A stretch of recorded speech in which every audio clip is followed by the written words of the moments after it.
भी मैं क्वेश्चन जमा कर पाए अपने स्टूडेंट से, उनमें से कुछ ये सैंपल है जो 10 क्वेश्चंस हैं, तो उसको मैं फटाफट आपको बता देता हूँ कि किस तरह से क्वेश्चंस पूछे थे ये। हेलो दोस्तों, हाय, वेलकम बैक। और आज का ये वीडियो स्टार्ट करने से पहले मैं आप सबको आगाह करना चाहता हूँ। कुछ गिने चुने यूट्यूबर्स हैं जो अपने नोट्स बेच रहे हैं। मैं नाम नहीं लेना चाहता किसी का भी, बट ऐसा है कि वो नोट्स एक्चुअली यूज़लेस है।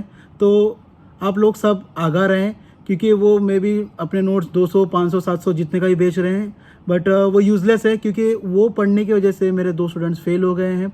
और मेरे 2 स्टूडेंट नहीं बोल सकते, मगर उन्होंने मुझसे जब कांटेक्ट किया, जब उनसे मैंने नोट्स मंगाया, तो ये नोट्स मैंने ऑलरेडी सबको फ्री में बांट दिया है। तो ये नोट्स वो नोट्स नहीं है जो एक्चुअली आपको चाहिए। क्यों? क्योंकि अभी किसी के पास नोट्स रेडी नहीं है। ओके, नए नोट्स, तो नए नोट्स को बनाने में टाइम लगता है। ऐसे नहीं कि आप एक महीने में आपका नोट्स रेडी हो गया, ऐसा नहीं होता है। थोड़ा टाइम लगता है, वक्त लगता है नए नोट्स लाने में और नई स्टडी स्टार्ट करने के लिए। तो जो भी अभी फ़िलहाल में नोट्स बेच रहे हैं, तो अभी सभी स्टूडेंट्स को ये आगाह करना चाहता हूँ कि ये नोट्स प्लीज़ ना लें। हेलो दोस्तों, हाय, वेलकम बैक। और आज आपके सामने एक छोटा सा बट इम्पॉर्टेंट टॉपिक लेकर आए हैं, जिसके लिए मुझे बहुत बार मैसेज आया है कि सर प्लीज़ नए पैटर्न के बारे में या नए सिलेबस के बारे में बताइए। देखिए, ऐसा है कि बहुत सारे लोगों ने ऑलरेडी वीडियो बना के डाल दिए हैं, इसके लिए मैं इसके ऊपर बना के नहीं डाल रहा था। बट जैसे कि मुझे पता चला कि बहुत सारे क्वेश्चंस ऐसे हैं कि जो मैं शायद डिस्कस कर सकता हूँ आपसे, या जो मैं आपको बता सकता हूँ ऑन स्क्रीन आके, शायद वो कोई और बता ना पाए। तो इसीलिए मुझे लगा कि चलो हम लोग आज नए सिलेबस के बारे में बात कर लेते हैं, और कौन से बुक से पढ़ना चाहिए उसके बारे में बात कर लेते हैं, और क्वेश्चंस कहाँ से लिए जा रहे हैं, कितने क्वेश्चंस कहाँ से पूछे जा रहे हैं। आज इन सब के सवाल के जवाब देने के लिए रेडी है। ठीक है, तो हम लोग स्टार्ट करते हैं। तो सबसे पहले स्टार्ट करते हैं कि सिलेबस चेंज हुआ है कि नहीं। तो सिलेबस तो चेंज नहीं हुआ है। एज़ पर DHA गाइडलाइंस या DHA से बात करेंगे तो यही पता चला है कि सिलेबस तो वही है। ठीक है, बट अगर सिलेबस चेंज नहीं हुआ तो क्या चेंज हुआ है? तो चेंज हुआ है इसका पैटर्न। यानी कि जो इन लोग सिलेबस पूछ रहे थे, यानी कि टॉक्सिकोलॉजी, प्रेगनेंसी के रिलेटेड, जेरियाट्रिक्स के बारे में, पेडियाट्रिक्स के बारे में, और ग्राफिकल क्वेश्चंस जो थे वो है ही सेम टू सेम है। इसमें कोई बदलाव नहीं आया है। जो बदलाव आया है वो इसके पैटर्न में, मतलब क्वेश्चंस पैटर्न चेंज कर दिया इन्होंने। कैलकुलेशंस के questions change, actually calculation questions नहीं बोल सकते, कैलकुलेशंस जो इन लोग पहले पूछते थे उन्होंने वो चेंज कर दिया है। प्लस इन लोगों ने एडिशनल में ऐड किया है मेडिसिनल केमिस्ट्री और बहुत कुछ ऐड किया है। तो लेट्स डिस्कस, एक एक करके हम लोग देखते हैं कि इन लोगों ने क्या क्या ऐड किया है और हम लोग उसको कहाँ से स्टडी करें। ठीक है, तो सबसे पहले हम लोग पैटर्न की बात करते हैं। तो पैटर्न में जो चेंज किया है इन लोगों ने, तो इन लोगों ने केस स्टडी पे पहले चेंज किया कि केस स्टडी इन लोगों ने 40 से 50 क्वेश्चंस डाल दिए हैं। और हाँ, बहुत सारी बार ये हुआ है कि बहुत सारे स्टूडेंट्स जो है मेरे जो पुराने वीडियो इससे नोट्स रेफ़र कर रहे थे, तो उन्हें भी मैंने स्टॉप करने के लिए कहा है कि आप पुराने नोट्स मत पढ़िए। ठीक है, क्यों? क्योंकि पुराने नोट्स से फ़िलहाल में कुछ भी क्वेश्चंस नहीं पूछे जा रहे, क्योंकि जितने भी लोगों ने एग्ज़ाम दिए, ठीक है, तो मेरे जान पहचान वाले में कम से कम 3 से 4 लोगों ने एग्ज़ाम दिए और सबके सब फेल हुए। बट उन सबके एग्ज़ाम अटेंड करने से हमें ये एक बेनिफिट मिला है कि हमें कुछ क्वेश्चंस मिल गए हैं और ये समझ में आया कि क्वेश्चंस किस तरह से पूछे जा रहे हैं। तो हम लोग देखते हैं कि पहले कि क्वेश्चंस किस तरह से पूछे जा रहे हैं। तो क्वेश्चंस में जो है केस स्टडी जो था वही पूछा जा रहा है, बट केस स्टडी को थोड़ा टफ कर दिया गया है। नए क्वेश्चंस ऐड कर दिए गए हैं इसमें कि हम लोग किस तरह से क्या किया जाए। तो केस स्टडी आप कहाँ से पढ़े और जो बाकी के सब जो केमिस्ट्री कहाँ से पढ़े, ये आपको मैं बताता हूँ बाद में। ओके, उसके बाद कैलकुलेशंस जो इन्होंने जो पहले 10 से 15 को पूछ रहे थे, ये ऑलमोस्ट 20, 25 से 30 क्वेश्चंस के आसपास लेकर आ गए हैं। ये कैलकुलेशंस में इन्होंने जो ऐड किया है, जो इन लोग पहले जैसे डायरेक्ट क्वेश्चंस दे रहे थे कि क्रॉस मल्टीप्लाई वाले क्वेश्चंस दे रहे थे, उसे उन लोगों ने कम करके इन लोगों ने फॉर्मूला वाले क्वेश्चन ज़्यादा डाल दिए, जो आपको मैंने ऑलरेडी मेरे वीडियोस में एक्सप्लेन किया हुआ है। तो अगर आप मेरे वीडियोस भी सही ढंग से देखते हो कैलकुलेशंस के रिलेटेड, तो मेरे ख्याल से आपके कैलकुलेशंस कंप्लीट हो जाएंगे। ठीक है, तो जो इन लोग पूछते हैं उसके बारे में मैंने ऑलरेडी वहाँ पे एटलीस्ट एक एग्जाम्पल भी अगर लिया हूँ, तो आपको वो रेफ़र करना है, उससे आपको करना है। ठीक है, अगर आपको और चाहिए क्वेश्चंस तो वो हम लोग प्रोवाइड करवा देंगे आपको। तो क्वेश्चंस कैलकुलेशन का कोई मसला नहीं है। कैलकुलेशन मेरे ख्याल से जितना है उतना बेहतर है, क्योंकि उसके नोट्स हमारे पास ऑलरेडी रखे हुए हैं। यानी कि जितने भी स्टूडेंट्स हैं हमारे, उन सबके पास कैलकुलेशन के नोट्स हैं। उसके अलावा फिर आ रहा है केमिस्ट्री। पैटर्न में सबसे बड़ा चेंज जो आया है वो है केमिस्ट्री ऐड कराने के बाद में प्रॉब्लम ये आई है कि ये ऑलमोस्ट 10 से 20 क्वेश्चंस बोल सकते हैं ऑन एन एवरेज, इतने क्वेश्चंस आ रहे हैं, जिसमें आ रहे हैं इन लोग एसएआर पूछ रहे हैं आपको, उसके बाद में डायरेक्ट स्ट्रक्चर पूछ रहे हैं, फिर स्ट्रक्चर देने के बाद में उन लोग कोई मतलब 2 स्ट्रक्चर देने के बाद में उधर पे OH ऐड करके पूछ रहे हैं कि भाई ये हाइड्रोलिसिस होने के बाद में इसमें क्या होगा, या फिर इसमें अगर ऑक्सीडेशन होगा तो ये क्या बनेगा। तो क्वेश्चन में सिर्फ स्ट्रक्चर दिया गया है, बिना नाम के, बिना हाथ पैर के, सिर्फ और सिर्फ स्ट्रक्चर देगा। और नीचे वो पूछेंगे कि अगर इस स्ट्रक्चर को अगर हाइड्रोलिसिस करेंगे तो कौन सा स्ट्रक्चर बनेगा, ठीक है। तो उधर पे ऑप्शंस भी दिए हैं कि आपको मतलब ये ऑप्शन है, ये ऑप्शन एक्स जो भी है ABCD करके दिया होगा, तो आपको वो सिलेक्ट करना है। तो उसमें बहुत सारे तरह के क्वेश्चन है कि ऑक्सीडेशन होगा तो क्या, रिडक्शन होगा तो क्या, हाइड्रोलिसिस होगा तो क्या। तो इस तरह के क्वेश्चंस भी पूछे गए हैं। उसके बाद में जो पूछे गए हैं कि न्यूरोट्रांसमीटर के ऊपर से पूछे गए हैं क्वेश्चंस केमिस्ट्री में। और जो डायरेक्ट जो क्वेश्चन पूछे गए, जो डायरेक्ट स्ट्रक्चर या फिर पूछे गए, तो मोस्टली जो पूछे गए वो है कि क्विनिन के स्ट्रक्चर्स में जो पूछे गए कि क्विनिन के बारे में, मतलब क्विनिन के स्ट्रक्चर कैसा है, क्विनिन या क्विनिडीन या फ्लोरोक्विनोलोन, तो ये सब फैमिलीज है, तो उनके बारे में मतलब डायरेक्टली स्ट्रक्चर उनमें से दिए गए हैं मोस्ट ऑफ द टाइम, और उसमें से पूछा गया है, ठीक है। फिर अमीनो एसिड के स्ट्रक्चर्स पूछे गए हैं।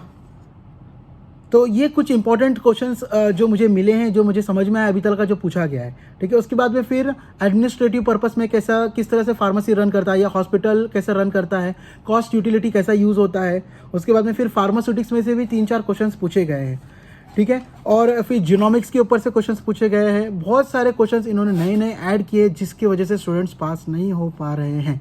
तो जितने भी स्टूडेंट्स से मैंने पता किया या जितने भी लोगों ने मुझे बताया, तो हर क्वेश्चंस या हमेशा जो स्टूडेंट्स ने बताया या हमेशा अलग अलग क्वेश्चन बताया, क्योंकि ऑफकोर्स ये अभी जस्ट नया स्टार्ट हुआ है, तो इस वजह से अभी हम लोग एग्जैक्टली नहीं बता सकते कि कौन सा क्वेश्चन पूछेंगे या कौन से क्वेश्चन नहीं पूछेंगे।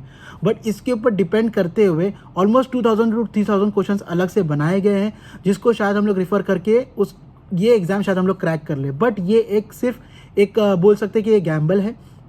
हम लोग ने ये क्वेश्चंस एक्चुअली कहाँ से हम लोग मिले हैं कि हम लोगों ने ये देखा कि DHA का जो क्वेश्चंस है या DHA में जो क्वेश्चंस आए हुए हैं फिलहाल में, ये पैटर्न एक्चुअली लास्ट ईयर ही चेंज होने वाला था, ठीक है। But except for Dubai, except for DHA, सब ने अपना पैटर्न चेंज कर लिया था। यानी कि हर एक गल्फ कंट्रीज़ ने, कुवैत हो गया, कतर हो गया, अबू धाबी भी बोल सकते हैं यहाँ तक कि अबू धाबी का भी क्वेश्चन जो है लास्ट ईयर ही चेंज हो गया था। बट दुबई का जो क्वेश्चन बैंक है वो इस साल चेंज हुआ है। ये क्वेश्चन बैंक नहीं बोल सकता, पैटर्न चेंज हुआ है, जिसकी वजह से अभी थोड़ा टाइम लगेगा नए क्वेश्चंस आने में, क्योंकि जैसे जैसे क्वेश्चंस आएंगे, अभी तो हम लोग बटोर रहे हैं सब जगह से क्वेश्चंस, तो जैसे जैसे क्वेश्चंस आएंगे उसको हम लोग बटोर के अपने साइड में रखते जा रहे हैं। और उसके बाद में जब हम लोग क्रॉस क्वेश्चनिंग कर रहे हैं नए नए स्टूडेंट्स से जो एग्जाम दे रहे हैं, तो उनसे जो जो पता चलता है उस हिसाब से फिर हम लोग टिक मार्क कर रहे हैं और उस क्वेश्चंस को छाट कर करके निकाल रहे हैं।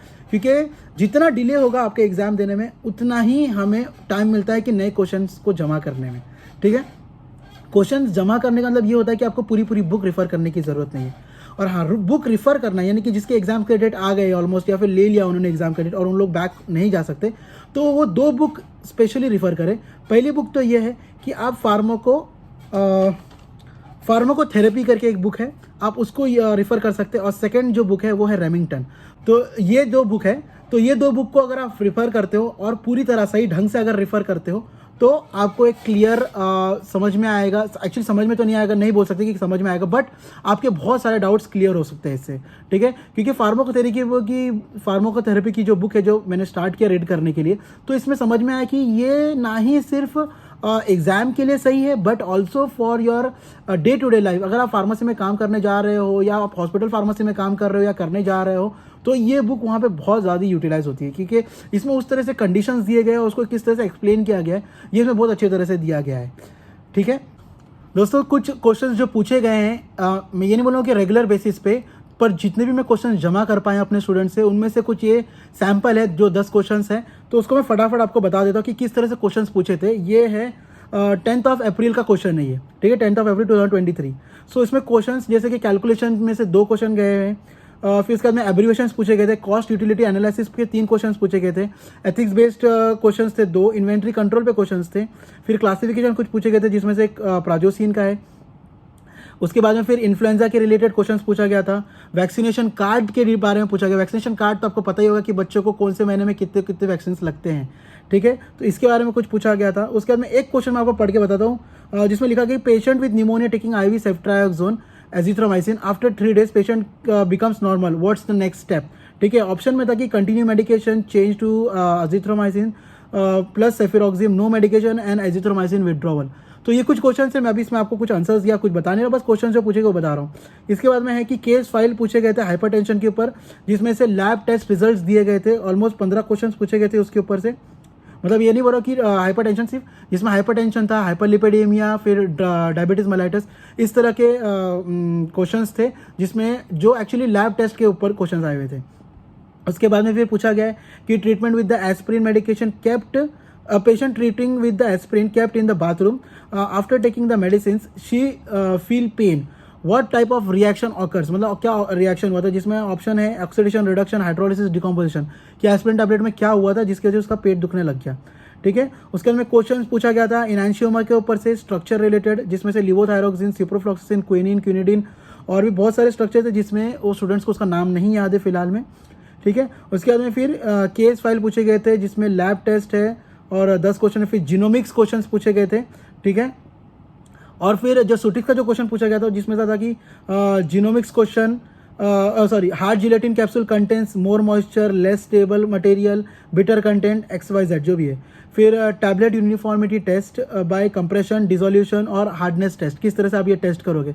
तो ये कुछ 10-12 क्वेश्चन है जो मैंने फटाफट पढ़ के बता दिया कि, और आप लोगों को ये वीडियो एक्सटेंड नहीं करना चाहता हूँ। तो इस तरह के कुछ क्वेश्चंस पूछे गए थे। रेस्ट हम लोग और क्वेश्चन जमा करने की कोशिश कर रहे हैं, जैसे जैसे हम लोग को मिलता है वैसे वैसे हम लोग आपको बताते जाएंगे। ठीक है, so thank you and good bye. मिलते हैं हम लोग आपको अपने अगले वीडियो में।